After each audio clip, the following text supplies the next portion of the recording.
The Boys Season 4 is the 4th season of the long-running superhero satire show. Now, there was a lot of discourse with people saying that Season 4 is the worst show ever, or it's terrible. They sort of fixating on certain things like Aaron Moriarty's face, or Mother's Milk, the actor losing weight and looking a little bit different, or the show becoming woke or whatever. But I still think it is an uneven season, but it definitely ended on a bang for sure. So Season 4 essentially has the stakes set up. Neuman and the boys are basically at odds because she is allying herself with Homelander now, and he has a plan because actually something that Homelander kind of sleep on is that he's actually kind of smart sometimes. So he recruits some new members of the Seven, mainly Sister Sage, the smartest woman on the planet. That's their only power though. And then she gets him to recruit Firecracker, a sort of jingoist, sort of conspiracy theorist, southern drawl lady who we don't actually see her powers in the season, actually, I don't think, but she's got a weird bestie named Splitter. So I think the main reason why Season 4 isn't as strong as previous seasons is because each of the previous seasons has a really strong entry in terms of a new villain. So Season 2 had Stormfront, and Stormfront was wonderfully played by Aya Cash, but also the world building that you bring into that. And there's also Kimiko's brother they introduce. So a lot of strong elements of, finding out that Stormfront was married to Frederick Vought, and the world building of that too, adds a lot of interesting aspects for Homelander too. And then of course they introduced Ryan. So all these important characters. And then Season 3 had Soldier Boy, but not just Soldier Boy.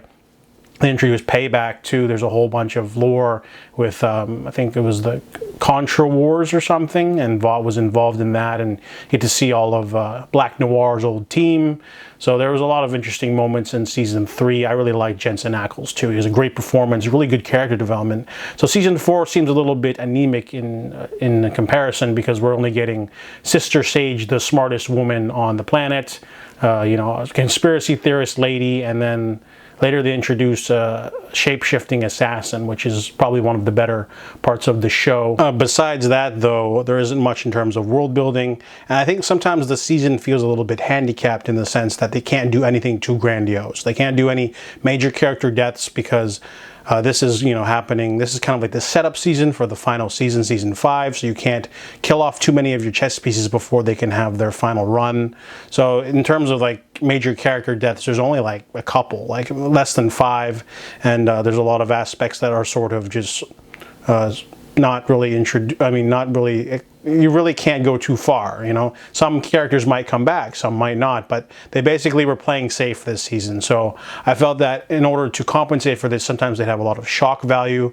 For example, there's a massacre scene in an ice rink that just goes on for way too long, and sometimes they'll try to shock you with other deaths, but sometimes they didn't feel necessary, and they were just trying to sort of, jazz up the audience in order to sort of get away with the fact that not much happens in this season, which is not a big deal. So definitely the weakest season of the 4, but it's it's one of those, it's a setup season, so you can't do too much, and definitely ended on a really high note. Really good performances from everyone involved. I guess the weakest aspects was probably the whole Frenchie subplot, because it was super rushed and then ended up going nowhere anyway, and then everyone else has a decent arc this time. Even the Deep always has a small arc, and maybe he'll get his comeuppance. And I noticed that you get more action near the end of the season too. Episodes 6, 7, and 8 had a lot more going on, and there was even somewhat of a bottle episode with Homelander too. I really liked that one. That was really disturbing. So overall, Season 4 is a little bit uneven, but still enjoyable. And I'll definitely await Season 5. So those are my thoughts on The Boys Season 4.